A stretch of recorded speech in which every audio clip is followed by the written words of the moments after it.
Hello everyone. So I'm Divyakanti Mishra and I'm doing my PhD in IIT Delhi. So who are watching for the first time, please subscribe this channel for upcoming videos. And if those aspirants are preparing for CSIR in life science or GATE in life science, so in today's session we are going to learn that which type of questions it will appear in the examination hall, then we'll get good score and as well as with surety.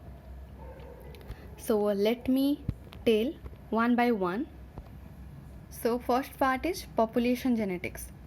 But before this guys, I would like to clear you that focus on the type of problems, like if you will focus on like mathematical problems or uh, analytical questions, then you will get good score. Because sometime like from the section of developmental biology, the type of questions they will ask, you don't have any ideas. And also you will face much more confusing questions which may take much time in your examination hall. So be careful when you are appearing for CSIR in life science. Some parts are like that, like population genetics from ecology, or like some questions especially from ecology, or some questions like from genetics, and some questions from uh, from immunology. So like this some units are there, you should not skip those. And also you should practice rigorously, because these section are such section which are going to give you good score, both in case of B and C parts.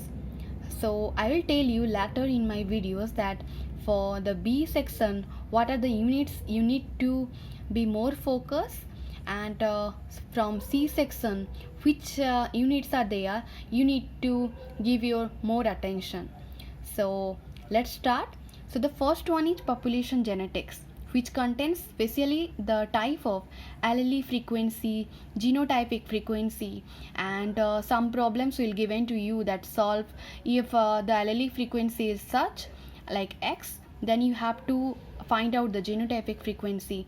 So such questions will be asked in every year. You will find at least 2 to 3 questions. So never skip this section, and I'll describe you how to solve the questions in the next video. Yeah, the next part is ecology, that is effective population size. Yeah, of course I will describe it later in my next video. But yeah, never skip this thing. It's a very simple easy formula. You just need to remember this, and you just need a like 2 to 3 time practice, and believe me, you are not going to lose a single mark for this. And sometimes this question is very very normal, and in case of CSR JRF net as well as GATE, you will find this type of questions.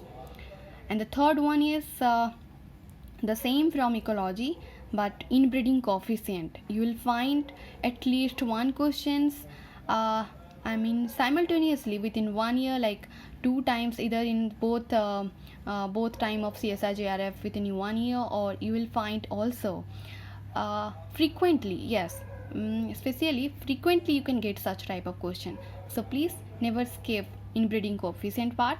The next one is genetics crossing over. Either it may be single crossing over or SCO, or double crossing over, that is DCO.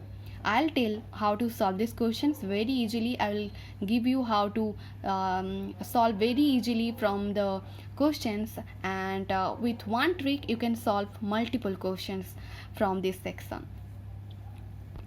The next one is species diversity or diversity index. There are some index like Simpson's diversity index, or Shannon diversity index, or Palos evenness index. So there are some parts which I will describe further in my other videos.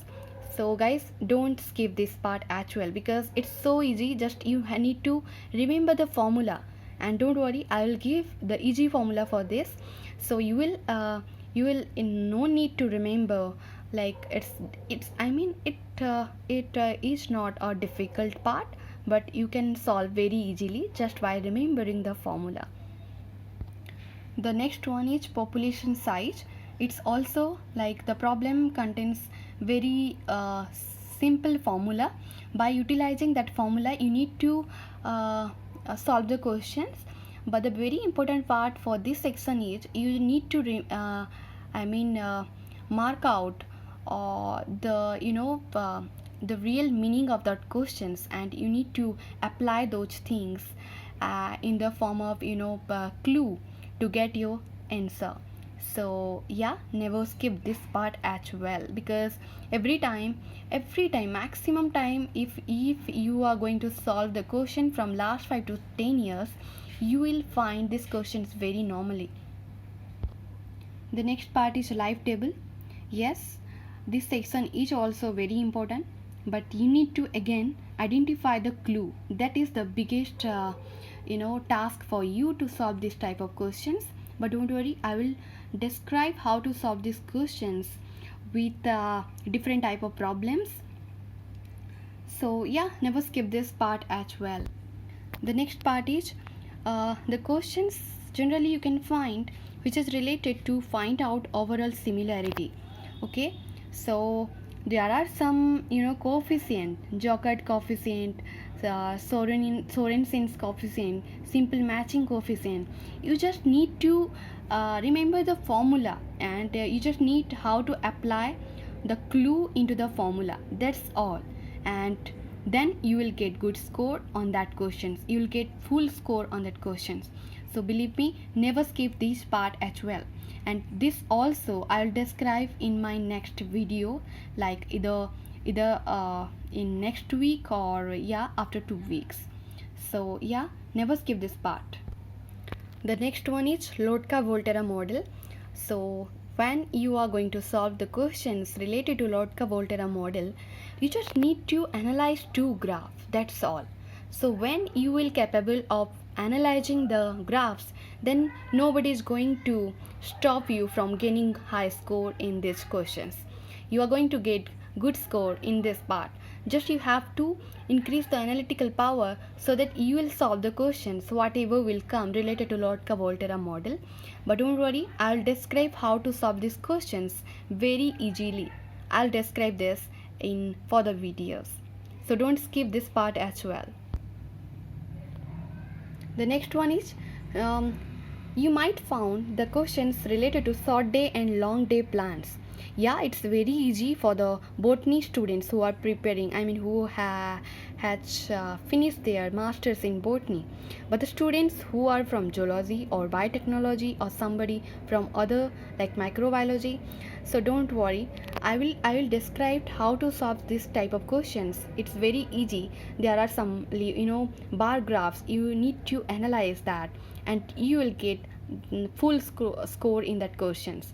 But please never skip these questions, because you don't know in your next exam they are going to ask you that questions. It might they ask questions from this part. So never skip this, because if you know this part how to solve such questions, then you will get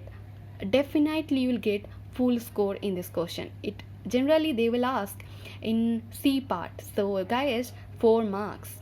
And in case of CSIGRF, 4 marks means a lot. You will get like score from 50 to 20 like this. So I hope I hope I'll describe the further important parts in next video. I hope you have enjoyed this video. So if you have liked, just subscribe this channel, and please don't forget to watch further videos.